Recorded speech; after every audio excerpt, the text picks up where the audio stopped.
नमस्कार, न्यूज़ 44 देख रहे हैं आप और मैं हूं आपके साथ मिर्ज़ा साहिल बेग। इस वक्त हम मौजूद हैं मुंडका विधानसभा के नागलोई वार्ड नंबर 34 में। हम यहां पर जानेंगे कि कैसी तैयारियां चल रही हैं और हमारे जो प्रत्याशी हैं यहां से वार्ड नंबर 34 से हम जानेंगे कैसी तैयारियां चल रही हैं। तो सर अपना नाम बताइए। मेरा नाम विष्णु किराड़ है। जी सर, कैसी तैयारियां चल रही हैं एमसीडी चुनाव को लेकर? बहुत अच्छी तैयारी चल रही है और हमें पूर्ण विश्वास है नांगलोई की जनता, इस वार्ड 34 की जनता हमें बहुत अच्छे मार्जिन से जिताएगी, क्योंकि लगातार हमने अपने क्षेत्र में ग्राउंड पर रह कर के काम किया है।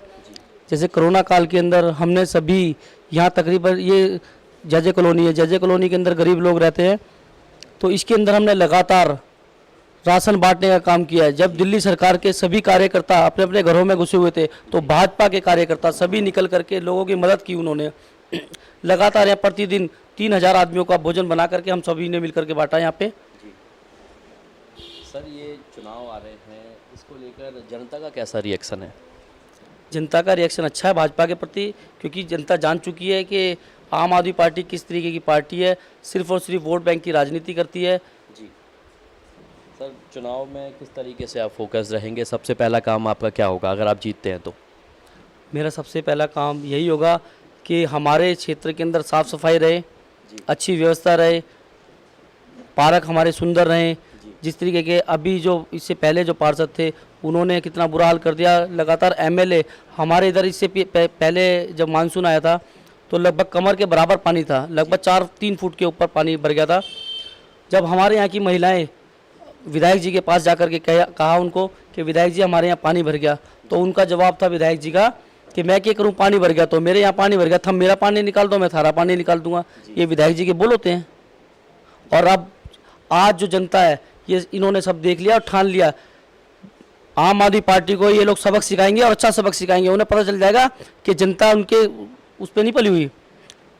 जी, आम आदमी पार्टी लगातार कूड़े के पहाड़ का जिक्र कर रही है और उस पर मुद्दा बना रही है, इस पर क्या कहेंगे आप?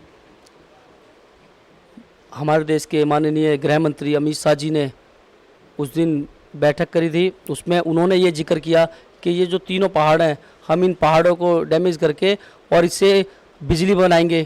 तो तुरंत केजरीवाल जी का एक हफ्ते बाद स्टेटमेंट आता है कि हम इस पहाड़ हटाएंगे। मतलब जब भी केंद्र सरकार जब भी किसी योजनाओं को लेकर आती है उसके तुरंत कुछ दिन बाद आम आदमी पार्टी भी उसी योजना को लेकर आती है। क्यों? क्योंकि पहले तो कर नहीं पाते वो, जैसे हम लोग बोलते, जैसे अभी राशन का मुद्दा आया था, नरेंद्र मोदी जी ने बोला कि हम गरीब लोगों को राशन बांटेंगे, तो उसके 4 दिन बाद केजरीवाल जी भी बोलते हैं कि हम भी राशन बांटेंगे। तो नरेंद्र मोदी जी ने बोला फिर आप ही बांट लो, तो कहते हैं हमारे पैसे नहीं, हम कहाँ से बांटेंगे। तो ये तो बस उनका तो यही काम है। जो हम मुद्दा जिस चीज़ को हम देख रहे हैं कि ये गलत हो रहा है उसको ठीक करने के लिए हम लगातार कोशिश कर रहे हैं। केंद्र सरकार कोशिश करी है और अपनी एमसीडी पूरी कोशिश करती है।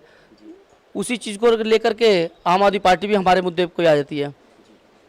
जनता के बीच कैसी छवि है अभी आम आदमी पार्टी की या मेरी? आपकी। अच्छी छवि है। लगातार हम लोगों के काम करते हैं। जैसे हमने लगभग 31 बेटियों की, हमने यहाँ गरीब बेटियों की शादी भी की है और लगातार भोजन बांटने का काम किया है। पानी भरा यहाँ पे हमारे एरिया में तो हमने पानी निकाला। हम लगातार जनता के बीच में रहते हैं, जनता के सुख दुख में हम इनके साथ रहते हैं। और जो दूसरे जो विपक्षी लोग हैं वो किसी काम में नहीं है। 2 महीने पहले वो लोग आए होल्डिंग पोस्टर लगा करके, पैसों में उन्होंने टिकट लेके आनी है। और आम आदमी के जो मुख्यमंत्री हैं उन्होंने पैसों में टिकट बेचनी है। उन्होंने तो खुद अपना स्टेटमेंट में कहा था कि मैं तो एक व्यापारी हूँ और व्यापार करने के लिए आया हूँ। एमसीडी का जो मुख्य कार्य होता है साफ़ सफाई को लेकर, उस पर आप किस तरीके से फोकस्ड रहेंगे? मैं नांगलोई की वार्ड 34 की जनता को विश्वास दिलाता हूँ।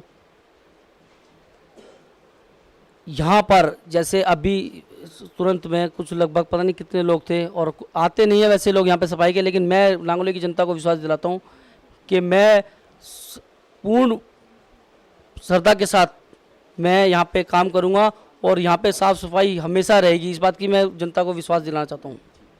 जैसे कि ये वार्ड नंबर 34 महिला सीट है, तो हम मैम से भी जानेंगे कि कैसी कैसी तैयारियां चल रही हैं। Ma'am, Babita Vishnu किराड़, ward number 34 से प्रणाम करते हैं सबको। हाँ जी मैम, ये जो सीट है और आप यहाँ से प्रत्याशी हैं, तो आप घर के साथ साथ आपको पूरा वार्ड संभालना है, अगर आप जीते हैं तो कैसे काम करेंगे आप? जनता के हिसाब से काम करूँगी, जैसे जनता बोलेगी उस तरीके से चलना होगा। ठीक है जी। आपको घर के साथ साथ पूरा वार्ड भी संभालना है, तो फिर संभालूंगी, क्यों नहीं संभालूंगी सर, ऐसे संभालना है सर। और ये तैयारियां कैसी चल रही हैं फिलहाल? जोरों शोरों से चल रही है तैयारी सर। हाँ जी। सर मेरा आपसे सवाल सर एक और है कि लगातार सर विपक्ष आरोप लगाती है कि एमसीडी द्वारा कूड़े के पहाड़, 3 कूड़े के पहाड़ जो हैं वो एमसीडी द्वारा, बीजेपी द्वारा लगाए हैं। इस पे क्या कहेंगे आप? पिछले 8 सालों से केजरीवाल की दिल्ली में सरकार रही, 8 सालों से उन्हें समझ नहीं आया कि कूड़े के पहाड़ लगे हुए हैं, उनको हटवाना भी है। दिल्ली का मुख्यमंत्री होने के बाद, दिल्ली के मुख्यमंत्री हो आप, आपको दिखाई नहीं दिया 3 पहाड़ है, हमें ये हटवाना है। दिल्ली की जो भी व्यवस्था है वो किन के हाथ में है? दिल्ली सरकार के हाथ में है। सिर्फ जो एमसीडी है वो सफाई कर सकती है। अब जब जगह नहीं है तो क्या करा जाए उसका? दिल्ली सरकार का भी तो कुछ दायित्व बनता है, वो भी तो कुछ काम करेगी या नहीं करेगी, या सारा केंद्र सरकार के ऊपर, एमसीडी के ऊपर थोपेगी? दिल्ली की जो दिल्ली सरकार है वो हमारे एमसीडी एम्प्लॉइयों को बेचारों को तनख्वाह नहीं देती, समय पे सैलरी नहीं देती, वो क्या करें बेचारे? सर मेरा एक सवाल और है आपसे कि आपके जो चुनाव प्रचार होगा इसमें कौन कौन आपके साथ जुड़ने वाला है? पूरा समाज मेरे साथ जुड़ने वाला है और लगातार मैं समाज में जा कर के उनसे अपील भी कर रहा हूँ और समाज मेरे साथ लगातार साथ भी दे रहा है। सभी समाज, मेरे यहाँ सभी समाज हैं, मैं सातों समाजों को पहले प्रणाम करता हूँ और सभी समाज मेरे साथ है और बहुत भारी मतों से हम यहाँ से जीतने वाले हैं। आने वाली 7 तारीख को, 7 दिसंबर को आप लोग देख लेना, सबसे पहले हम जीतेंगे यहाँ से पूरे मुंडका वार्ड से। चुनाव प्रचार का तरीका क्या होगा? घर घर जा कर के हमने वोटों की भीख मांगनी है। जिस तरीके से हमने जो काम किए हैं उस काम के आधार पे हम लोगों से भीख मांगेंगे कि हमें वोट दो। चलिए धन्यवाद। नागलोई के वार्ड नंबर 34 से हमारे साथ थी बबीता जी, जो यहाँ के प्रत्याशी हैं। हमने उनसे जाना कि इस बार चुनाव में उनकी कैसी तैयारियां हैं और जनता की समस्याएं वो किस तरीके से दूर करेंगी। कैमरामैन विवेक के साथ मैं मिर्ज़ा साहिल बेग, न्यूज़ 44 दिल्ली।